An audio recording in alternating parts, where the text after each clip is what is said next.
इसलिए शादी के मामले में यह सच है कि लड़की बगैर वली के निकाह नहीं कर सकती, यह सच है।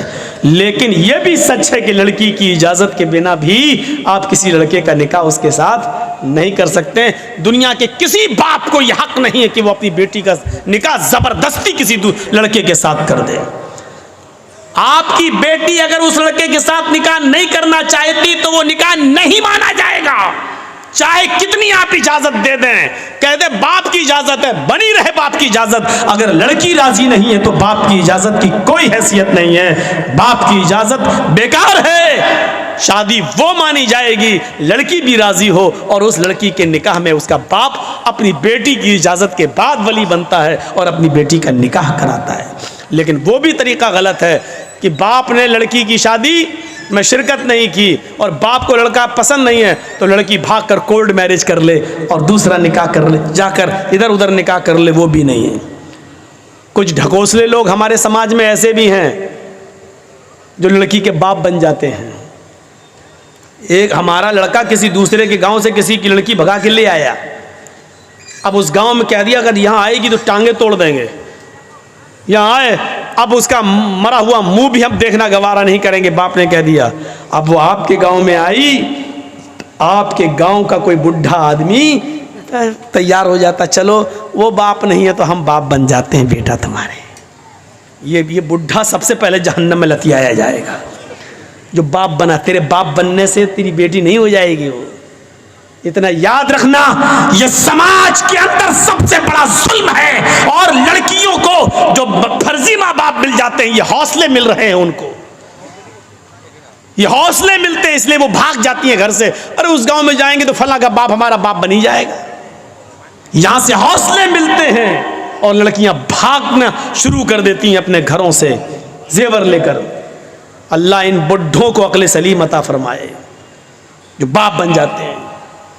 सुन लीजिए, तुम्हारे बाप बनने से वो बाप नहीं मानी, तुम बाप नहीं माने जाओगे, वो तुम्हारी बेटियां नहीं होंगी। माँ हुन्ना उम्महातुहुम इन उम्महातिहिम इल्लल्लाहि वलदनाहुम, तुम्हारी माएँ तो वही होंगी जिन्होंने तुम्हें अपने पेट से पैदा किया है। तुम्हारी बेटियां वही कहलाएंगी जो तुम्हारे नुत्फे से पैदा हुई हैं। हाँ याद रखना, किसी गैर की बेटी जो भाग कर आई है वो तुम्हारी बेटी कहलाने से बेटी नहीं हो जाएगी। ये बेटी बन जाने के बावजूद और आपका उसको बेटी बना लेने के बावजूद भी अगर कभी वो आपके साथ हज करने जाना चाहे तो वो आपके साथ हज करने नहीं जा सकती है। बेटी और बाप का रिश्ता कहाँ है? इस्लाम आज मुंह बोली बेटी को अपने मुंह बोले बाप के साथ हज करने की इजाजत नहीं देता है। उससे भी उसको पर्दा करना पड़ेगा। मुंह बोला भाई नहीं माना जाएगा, वो अपने मुंह बोले भाई के साथ हज करने नहीं जा सकती है, उससे भी उसको पर्दा करना पड़ेगा। ये तो बहुत दूर की बात है, तुम अपनी बीवी के साथ खाना खा रहे हो और बीवी की बहन आ जाए यानी तुम्हारी साली आ जाए और घर में घुस जाए। तुम्हारी बीवी अपनी बहन को बुला रही है कि इधर आओ तुम भी खाना खा लो। याद रखना, अपनी बीवी की मौजूदगी में भी तुम अपनी साली के साथ खाना नहीं खा सकते हो। अपनी बीवी की परमिशन के बावजूद अपनी साली को मोटरसाइकिल पे बिठाकर बाजार नहीं ले जा सकते हो, उसको उसकी ससुराल छोड़ने नहीं जा सकते हो, उसको स्कूल छोड़ने नहीं जा सकते हो। अगर ससुर ने भी इजाजत दे दी कि मेरे दामाद जी अपनी साली को जरा स्कूल छोड़ाओ, वो कॉलेज में पढ़ने या पढ़ाने जाती है, बीवी की इजाजत के बावजूद, ससुर की इजाजत के बावजूद भी आप नहीं जा सकते हैं। और उनकी इजाजत के बावजूद आप ऐसा कर रहे हैं तब भी हराम है, हराम है, हराम है, नाजायज है, नाजायज है, नाजायज है। पर्दा रहेगा, साली को भी पर्दा करना पड़ेगा अपने बहनोई से। यहाँ तो सालियां सबसे ज्यादा बहनोइयों से मजाक करती हैं। और जूता कौन छुपाता है? ये रस्म कहां से निकली है? बात थोड़ी सी घूम गई और इधर निकल गई। आसानियां पैदा करो निकाह के अंदर ताकि लोग जिनके घरों में बेटियां बैठी हुई हैं उनके निकाह हो जाएं। आज एक मोटरसाइकिल नहीं है देने के लिए, इसलिए उसकी उम्र बढ़ती जा रही है। इस लड़की की उम्र इतनी बढ़ रही है कि उसकी दूसरी बेटी भी शादी के लायक हो गई है, लेकिन अभी बड़ी बेटी का निकाह नहीं हुआ है, तब तक दूसरी बेटी जवान हो गई है, उसको भी एक मोटरसाइकिल चाहिए दामाद को देने के। क्या समाज इसका जिम्मेदार नहीं है? हर गांव में एक मदरसा चला लेते हो, हर गांव में मस्जिदें बना लेते हो, उसकी कमेटियां बन जाती हैं। क्या गांव में ऐसी जवान बेटियां नहीं बैठी हुई हैं जिनकी उम्रें बढ़ती जा रही हैं और जहेज न होने की वजह से मेरे प्यारे साथियों उनके निकाह नहीं हो रहे हैं? समाज यहाँ कहाँ चला जाता है? यहाँ समाज क्यों सोता है? उन गरीब लड़कियों की शादी का इंतजाम समाज के पास क्यों नहीं है? उनका घर बसाने का इंतजाम क्यों नहीं है? क्या अल्लाह के नबी जनाब मोहम्मद रसूलुल्लाह सल्लल्लाहु अलैहि वसल्लम सामूहिक विवाह का प्रचलन नहीं चलाया करते थे? ये तंजीम नहीं चलाते थे? मेरे भाइयों, अल्लाह के नबी जिसको जहां भेजते थे और कहते थे कि फला घर वालों से कहना कि अल्लाह के नबी ने मुझे भेजा है और आपके घर में एक बेटी है, वो मुझसे शादी कराना चाहते हैं, आप उनकी शादी कर दीजिए। आपने जुलैबीब का वाकया सुना होगा। जुलैबीब जो शक्ल सूरत में बहुत ज्यादा काले कलूटे थे, वो जुलैबीब जिनकी शक्ल सूरत जो लड़की देखती निकाह का पैगाम ठुकरा देती और निकाह करने से मना कर देती। अल्लाह के नबी ने एक मर्तबा जुलैबीब से कहा, जुलैबीब क्या बात है, तुम्हारी उम्र बढ़ती जा रही है और तुम निकाह नहीं कर रहे हो?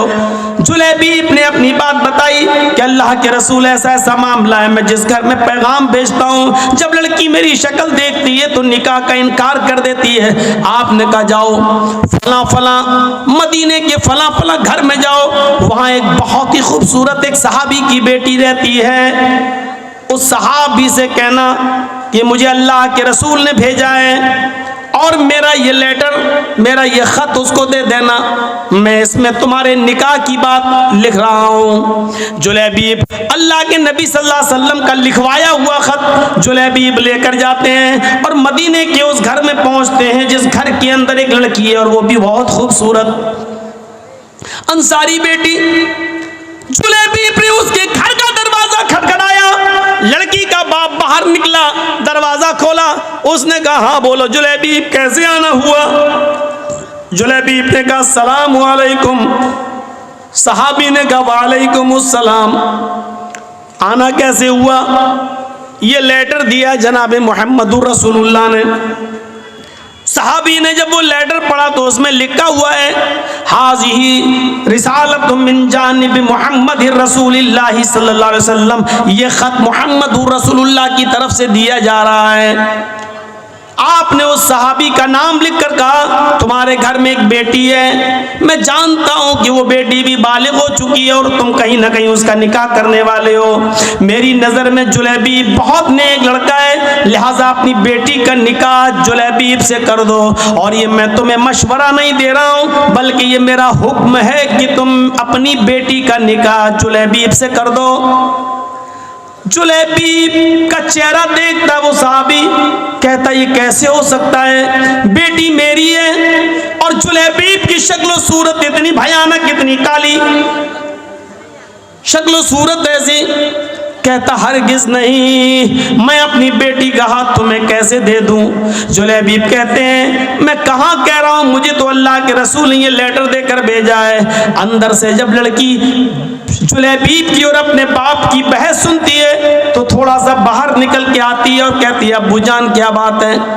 कहा बेटी ये अल्लाह के नबी ने लेटर दिया है। बेटी ने जब वो लेटर पढ़ा तो लेटर पढ़ने के बाद कहती है अब्बू जान इससे तो मैं भी निकाह नहीं करना चाहती, लेकिन लेटर में तो लिखा हुआ है कि ये मेरा हुक्म है, मशवरा नहीं। अल्लाह के रसूल का हुक्म अगर हमने नहीं माना तो हमारी आखिरत भी बर्बाद हो जाएगी और दुनिया भी बर्बाद। नबी अकरम का फैसला हमें हर हाल में मानना है। मैं भी नहीं चाहती हूँ कि इस आदमी से निकाह करूँ, लेकिन मोहम्मदुर रसूलुल्लाह का फरमान है, इसलिए आमन्ना व सद्दक़ना, हमें मानना पड़ेगा।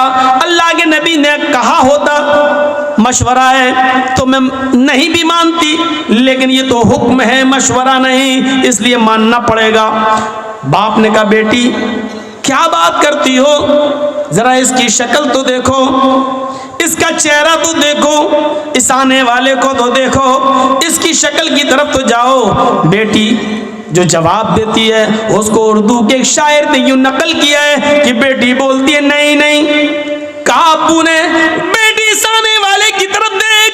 बेटी कहती है ना आने वाले को देख, न जाने वाले को देख, ना आने वाले को देख, न जाने वाले को देख, देखना ही है तो खत के भेजने वाले को देख। बाप ने कहा बेटी माना तेरी बात सही है, लेकिन जरा इसकी शक्ल सूरत तो देखो, बेटी तू कैसे इसके साथ रहेगी।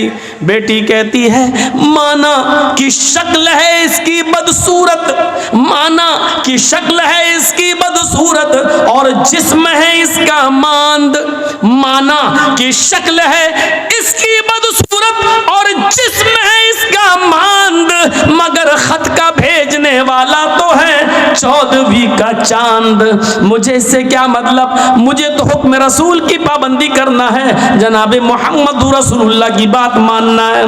फिर लड़की का बाप मजबूर होता है, बेटी अगर तू तैयार है तो फिर मैं भी तैयार हूँ, मैं भी अपनी आखिरत बर्बाद नहीं करना चाहता। और उस बाप ने अपनी बेटी का निकाह अल्लाह के रसूल के भेजे हुए उस कासिद हजरत जुलैबीब से अपनी बेटी का निकाह कर दिया। उस बेटी का बयान है कि जुलैबीब से अल्लाह के नबी ने मुझे जो निकाह कराया है, उस जुलैबीब ने मुझे इतना प्यार दिया, इतना प्यार दिया कि मेरी जिंदगी एक मिसाल बन गई। जुलैबीब के साथ मेरे निकाह में अल्लाह ने वो बरकतें रखी थी, वो बरकतें रखी थी जिसका तसव्वुर हम नहीं कर सकते थे। तो मेरे प्यारे साथियों, हुक्म रसूल देखो, शादी के अंदर आसानियां पैदा करो, अपनी बच्चियों के लिए भी और अपने बेटों की शादियों में भी आसानियां पैदा करो। अल्लाह के नबी ने फरमाया सबसे बाबरकत निकाह वो है जिसके अंदर खर्चा सबसे कम हो। हदीस देख रहे हैं, सबसे बाबरकत निकाह वो है, सबसे ज्यादा बरकत वाला निकाह वो है जिसमें खर्चा सबसे कम हो। इसका उल्टा मफहूम क्या होगा, आपने कभी सोचा? इसका उल्टा मफहूम निकालो तो क्या होगा? सबसे ज्यादा बरकत वाली शादी वो है जिसमें खर्चा सबसे कम हो।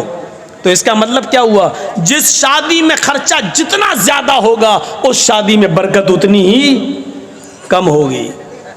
आज देख लो, बड़े बड़े खर्च करने वाले और बड़े बड़े मैरिज हॉल बुक करने वाले, लाखों रुपए का डेकोरेशन कराने वाले, बड़े बड़े मैरिज हॉल बुक करा के अपनी बेटियों की शादी करने और बेटों की शादी कराने वालों को आप देखोगे, शादियां ज्यादा दिन टिकती नहीं हैं। फौरन 1-2 साल के बाद तलाकों की नौबतें आ जाती हैं। क्यों? बरकत क्यों नहीं हो रही है? वो निकाह का तसव्वुर ही खत्म हो गया है।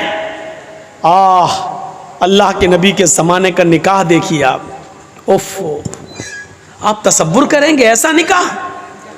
एक औरत आई और अल्लाह के नबी के पास आकर बैठ गई। उसके ना बाप थे, ना भाई था, कोई नहीं था, चाचा कोई नहीं था। अब वो चाहती थी कि मैं अल्लाह के रसूल की बीवी बन जाऊं, मेरा निकाह अल्लाह के रसूल के साथ हो जाए। वो आई, अल्लाह के रसूल चंद सहाबा के साथ बैठे हुए थे। तसव्वुर कीजिए आप, देखिए इधर, अल्लाह के नबी के पास आई और बैठ गई। अल्लाह के नबी ने कहा क्यों, तुम कैसे आई हो? तो कहती है इन्नी अहब्बु लक, अय अल्लाह के रसूल मैं अपने आप को आपको हिबा कर रही हूँ, यानी मैं आपके साथ निकाह करना चाहती हूँ। अल्लाह के नबी खामोश रहे। उसने दोबारा कहा, आप फिर खामोश रहे। उसने तीसरी बार कहा, अल्लाह के रसूल मैं आपसे शादी के लिए आई हूँ, निकाह करना चाहती हूँ। तो सहाबी बैठे हुए थे बगल में, कहते हैं अल्लाह के रसूल ये औरत 3 बार कह चुकी मैं आपसे निकाह करना चाहती हूँ, आप कुछ बोल ही नहीं रहे। अरे करना हो तो करिए, नहीं करना हो तो जवाब दे दीजिए। आपने कहा कि नहीं नहीं नहीं, मैं तो नहीं कर सकता, मेरी काफ़ी है, अब मुझे ज़रूरत नहीं है किसी और बीवी की, अब मैं शादी नहीं कर सकता। तो झट से वो सहाबी जो बैठे थे कहने लगे, अल्लाह के रसूल आपको ज़रूरत नहीं है लेकिन मुझे तो ज़रूरत है, अगर आप नहीं कर सकते तो मेरे साथ कर दीजिए। वहीं बैठे, उफ, तसव्वुर देखिए, पहले वो आपसे करना चाहती, आप नहीं नहीं मैं तो नहीं कर सकता, तो फिर मेरे साथ करा दीजिए। तो अल्लाह के रसूल ने उस औरत से पूछा, देखो मैं तो नहीं कर सकता, ये तुमसे करना चाहते हैं, तुम भी एक नज़र इनको देख लो, अगर ये पसंद हो तो तुम इनके साथ कर सकती हो, अगर तुम्हें ज़रूरत है। तो वो क्या कहती है, आई तो थी आपके लिए, लेकिन अगर आप नहीं कर रहे हैं तो कोई बात नहीं, ज़बरदस्ती थोड़ी होती है शादी। अगर आप नहीं कर रहे हैं तो कोई बात नहीं, मुझे तो घर बसाना है, इसके साथ ही मैं कर लूँगी, आप कर सकते हैं इसके साथ मेरा निकाह। अल्लाह के रसूल ने कहा, ये औरत तैयार हो गई उसके साथ शादी करने के लिए, तो आपने उस औरत से नहीं पूछा तेरे बाप हैं कि नहीं, लड़के को क्या देंगे, कपड़ा कितना देंगे, सोना कितना मिलेगा, साड़ी कितनी मिलेगी, चादर कितनी मिलेगी। आपने ये सवाल लड़की से नहीं किया, औरत से नहीं किया। अक्लमंद लोगों सुनो,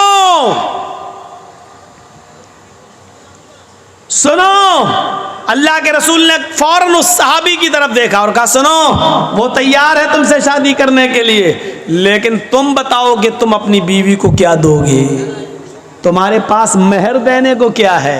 सबसे पहला सवाल सहाबी से, वो तैयार है लेकिन निकाह बगैर मेहर के नहीं, पहले ये बताओ कि तुम अपनी बीवी को मेहर क्या दोगे। तो मेहर का नाम सुना तो फौरन कहने लगा, मा इंदी शैउन, जब कुछ है ही नहीं तो दूंगा क्या। क्या ये तसव्वुर कर सकते हैं आप शादी का, उसके पास कुछ नहीं हो, शादी करना चाह रहे हैं, क्या हमारे पास है। हम लोग क्या कहते हैं, पहले अपने पैरों पे खड़े हो जाओ फिर शादी करेंगे, पहले घर तो बनवा लो, पहले कारोबार तो कर लो, पहले कोई बिजनेस तो कर लो, पहले नौकरी तो बाद में शादी करेंगे, आ गई तो खिलाएंगे क्या। अल्लाह के रसूल ने उस सहाबी से पूछा कि तुम मेहर क्या दोगे, कहने लगे कुछ नहीं है मेरे पास। अल्लाह के नबी ने फरमाया, जाओ अपने घर में तलाश करो, शायद कोई चीज मिल जाए मेहर देने के लिए। कहा हाँ ठीक है जा रहा हूँ। गया घर, अपनी माँ से, अपनी बहन से और जो घर में होते उनसे पूछा कि कुछ है, सब ने जवाब दिया कुछ नहीं है। कहा क्यों, का शादी करना चाहता हूँ, मेहर देने के लिए कुछ नहीं है, घर में बहुत कुछ ढूंढा, कहता कुछ नहीं मिला।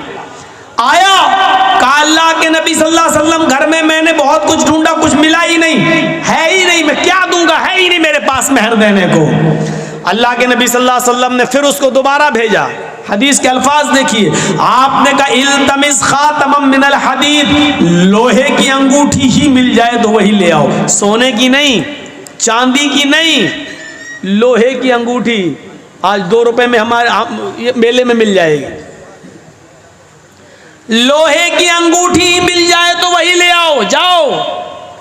वो सहाबी फिर दोबारा अपने घर गए, बहनों से पूछा, भाइयों से पूछा, माँ से पूछा, सबने जवाब दिया है ही नहीं, लोहे की अंगूठी भी नहीं मिली। यानी 5 रुपए, इस जमाने में 5 रुपए, उस जमाने में तो कुछ और, उतना भी नहीं था उनके पास कि वो लोहे की अंगूठी खरीद सके।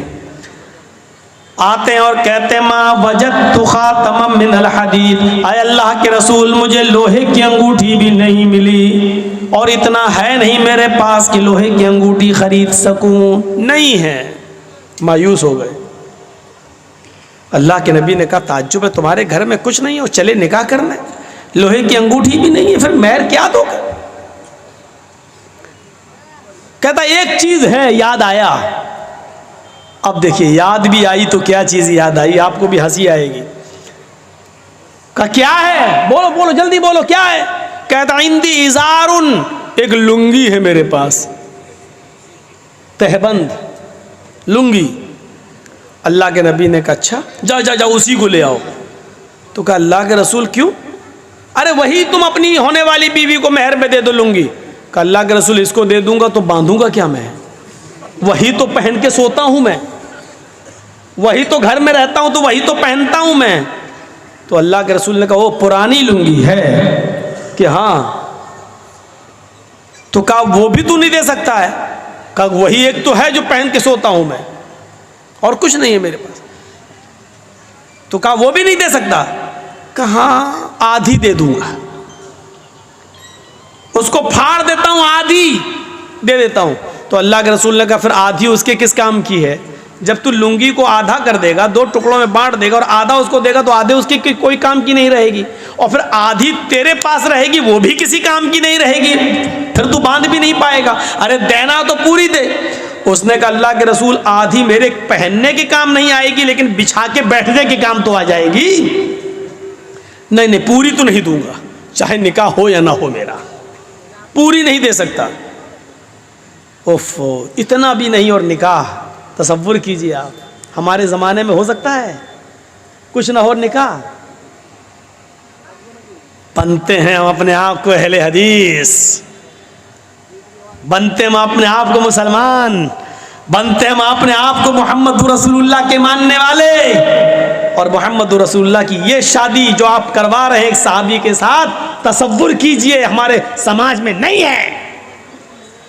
कहा अल्लाह के रसूल, एक लुंगी है, आधी दे सकता हूं। आपने कहा आधी ना तेरे काम की ना उसके काम की। बोला पूरी नहीं दे सकता। मायूस हो गया, बैठ गया, जाने लगा। आपने कहा कहाँ जा रहे हो? जा रहा हूँ, खेती करूंगा, कुछ बाड़ी करूंगा, खेती बाड़ी करूंगा, जा रहा हूँ, हल चलाऊंगा, खेत जोतूंगा, काम करूंगा, मेहनत करूंगा, क्या करूंगा यहाँ। बड़े मुश्किल से सोचा था कि आई है परेशान, इससे शादी हो जाएगी, जब महर में अटक गया मैं तो। आपने कहा इधर आओ, अगर तेरे लिए मोहम्मद रसूलुल्लाह की शरीयत ने भी कोई रास्ता न निकाला तो कौन रास्ता निकालेगा? फिर तेरे लिए कौन सा मजहब रास्ता निकालेगा? फिर कौन सा दीन तेरे लिए रास्ता निकालेगा? क्या किसी के पास कुछ भी ना हो तो क्या उसको शादी करने का हक नहीं है? क्या उसको अपनी पाकीज़गी के साथ जिंदगी गुजारने का हक नहीं है? बैठो। बैठ गया। आपने कहा ये बताओ तुम्हें कुरान कितना याद है?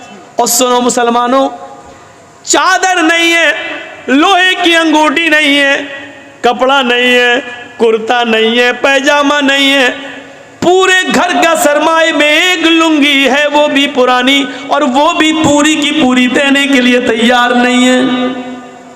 सोना नहीं, चांदी नहीं, कपड़ा नहीं, दौलत नहीं, इन सब चीजों से वो दूर था। लेकिन जब अल्लाह के नबी ने उससे पूछा कि तुम्हें कुरान कितना याद है, बताओ, तो झट से बोला, अय अल्लाह के नबी, कुरान में हमें सूरह मुल्क याद है, सूरह हश्र याद है, सूरह नबा याद है, सूरह हाक़ा याद है, सूरह जुमा याद है, सूरह मुनाफिकून याद है, सूरह क़यामा याद है। आपने कहा कि तुम्हें इतनी सूरतें मुंह ज़बानी याद है? फरमाया कहा फिर भी कह रहे हो कि मेरे पास कुछ नहीं है।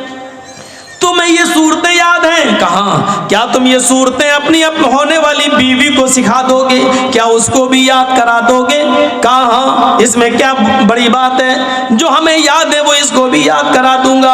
आपने फौरन उस औरत से कहा, आय अल्लाह की बंदी, तेरे होने वाले शौहर के पास माल नहीं है, सोना नहीं है, चांदी नहीं है, अंगूठी नहीं है, कपड़ा नहीं है, साड़ी नहीं है, जेवरात नहीं है तुझे देने के लिए, लेकिन हाँ उसके पास कुरान की सूरतें जो तुझे याद करा सकता है। क्या मैं इन्हीं कुरान की सूरतों को मेहर बना दूं और ये मेहर तू कबूल कर ले, यही सूरतें तेरी मेहर हो जाएं? यानी तेरा शौहर तुझे ये सूरतें याद करा दे, तेरा पति तुझे ये सूरतें याद करा दे और तू इसी को अपना मेहर मान ले। क्या ये मुमकिन है? क्या तू ऐसा कर सकती है? क्या मेहर में तू इन सूरतों को ले सकती है? चीख पड़ी, आय अल्लाह के नबी बस कीजिए, बस कीजिए। जिस औरत के निकाह में कुरान की सूरतें मेहर बन जाएं, जिस औरत की निकाह में कुरान की आयतें, कुरान की सूरतें मेहर बन जाएं, उससे ज्यादा बाबरकत निकाह किसका हो सकता है? उससे ज्यादा खैर बरकत वाला निकाह किसका हो सकता है? फिर अल्लाह के नबी सल्लल्लाहु अलैहि वसल्लम ने खड़े होकर निकाह पढ़ा दिया और उस औरत को खुद काजी बन गए।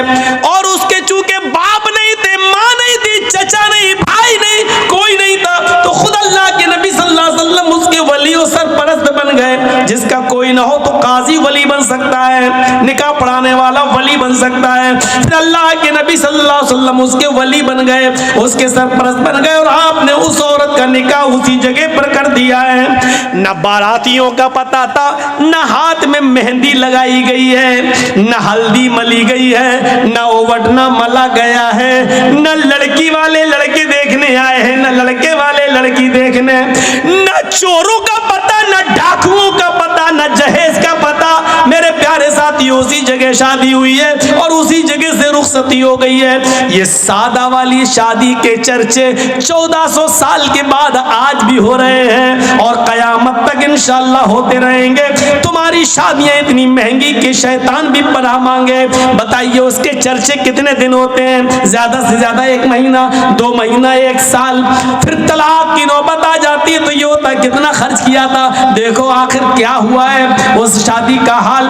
मेरे भाइयों, इतनी संजीदगी के साथ की गई शादी के चर्चे 1400 साल के बाद हो रहे हैं और कयामत की सुबह तक होते रहेंगे, क्योंकि हमेशा सादगी के चर्चे होते हैं, हमेशा सादगी मिसाल बनती है, हमेशा सिंपलिटी मिसाल आइडियल बनती है। मेरे भाइयों, शोहरत और रिया नमूद मेरे भाइयों आइडियल नहीं बनती है।